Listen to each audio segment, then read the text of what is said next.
And then on assessment, you realize your partner is the person causing this doubt. Note, it might not only be your partner. Your partner could be the person sponsoring this doubt, and also it could be the past experiences you had, whether from seeing other marriages, from your parents' marriage.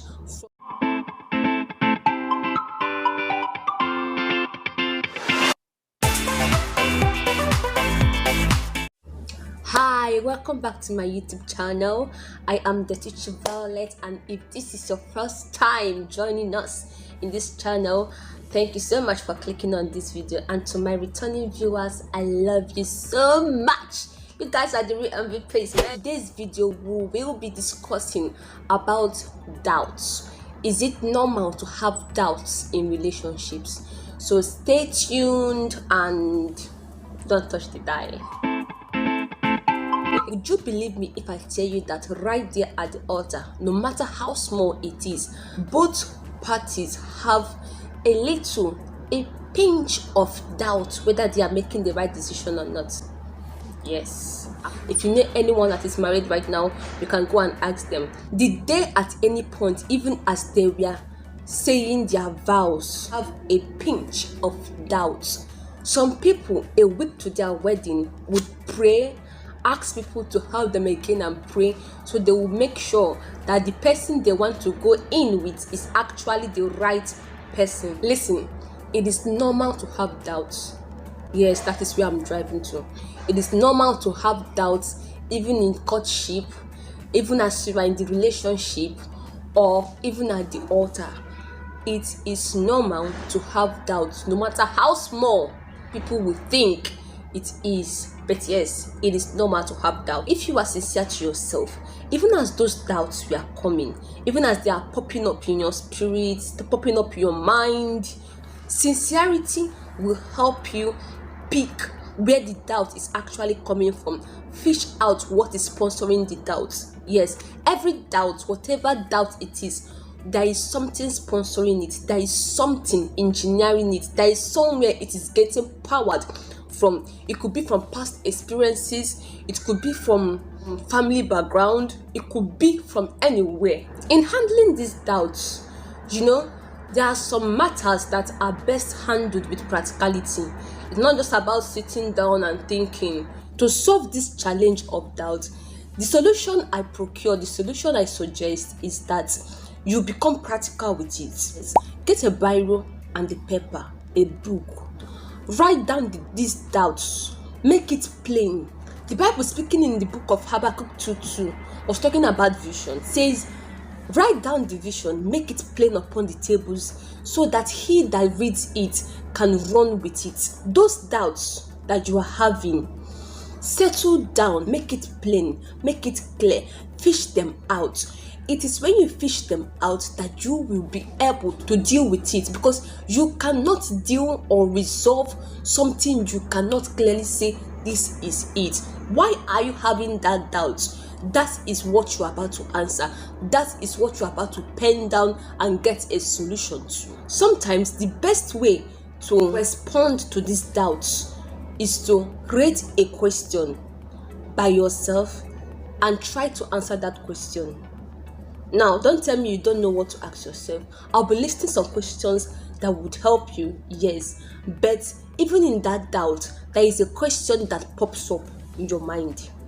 Try to answer that question. You might say you don't have answers to the question. You do.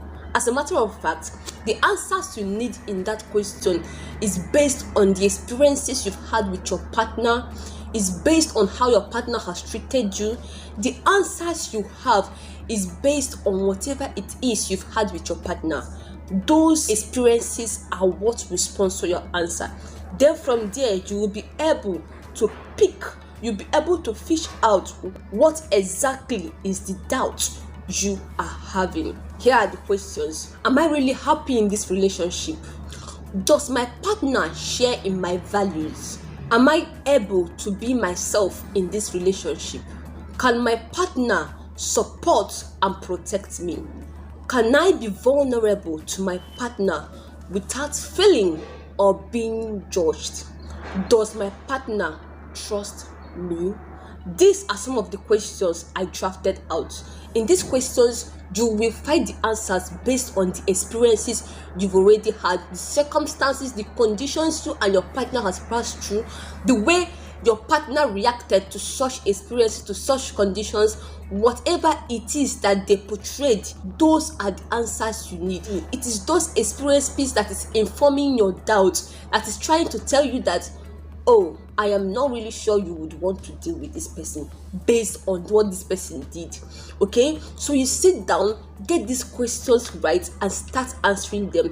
That's where you will know where your doubt is coming from. When you are done listing these questions, listing your own questions, adding yours and all, and you answer them based on experiences, you are very clear, you have your answers well defined. And then on assessment, you realize that your partner is the person that is causing these doubts. Note, it might not only be your partner. Your partner could be the person sponsoring these doubts, and also it could be the past experiences you had, whether from seeing other marriages, from your parents' marriage, from whatever you heard, from whatever you saw. It could be, right?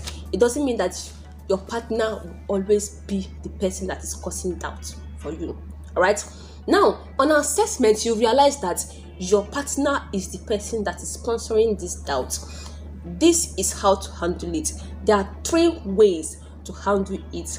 Number 1 would be try and communicate with them. It's possible they might not know that you are having such doubts. It's possible they might not know they are the reason, or they are the people sponsoring such doubts in your heart. And so to be able to handle this, one thing you would do first would be to communicate to them. Try to tell them, try to talk with them. And in doing that, I would love to advise you, before you do that, get a pen and a paper, or even if it is your notepad, that is your notepad in your phone, get it and carefully write down the things you want to discuss with your partner. The reason why you would have to do this is so that you will not miss out on anything, and also you would be able to develop a pattern by which you will use to talk to them. Remember, your partner is also an emotional being, and to be able to communicate something that big to them, something that's sensitive to them, it would be wise to do it in a matured way. Try to reason with them, try to tell them that this is what you've done, this is what you are doing that I don't like. It could be that they did not know they did it. They didn't know that you had that in your mind. They did not even take it serious, even as they were doing whatever it is that you are complaining they did. Yes. So it could just be that they did it out of the situation that popped up, and then you took it personal. So the best thing to do would be to communicate with them. The second thing to do would be to listen. As you have spoken to them, try to listen. Just stay calm and listen. Monitor them, see their facial expression, see how they speak, see whether they are very intentional with what they are doing. If they are sincerely sorry, if they don't see it as a big deal, if they think you are overreacting, you need to listen. Once you communicate, listen. When you listen attentively, you would be able to know where your partner is coming from. It would also help you to know whether to take the whole situation to another level, or whether you can be able to fix it. Listening is a very important skill. The third thing would be to assess yourself. If you followed us from the very beginning, you would see where I mentioned your partner might not be the source of your doubts, might not be the person that is powering your doubts. It could be you. It could be the experiences you've already passed through. It could be the things you've passed through that is replaying in your mind, that is trying to force you into seeing what is not there. Those things can generate doubt in your heart. It could be the marriage of your parents. It could be the environment you grew up in. It could be the book you read. It could be the movie you watch. It can be anything, like literally anything. So assess yourself. Know whether it is your partner, whether you are being too extreme, or whether everything that is sponsoring your doubts is based on your experiences, your personal experiences, the things you've passed through, or the things you've seen. When you have been able to follow these 3 steps successfully, you would be able to know, like I said before, what action to take based on the doubts in your heart. So I want you to understand that having doubts is not a bad thing. It is very, very normal. But not knowing how to handle the doubt is what could lead you astray. You heard me right. That is what could damage, destroy so many things. You should be able to learn how to manage your doubts, know where it is coming from, know what is sponsoring it, and also know how to deal with it. All right. And this brings us to the end of this video. I hope you were able to learn something today. In case you have a question, you have some suggestions, please use the comment section.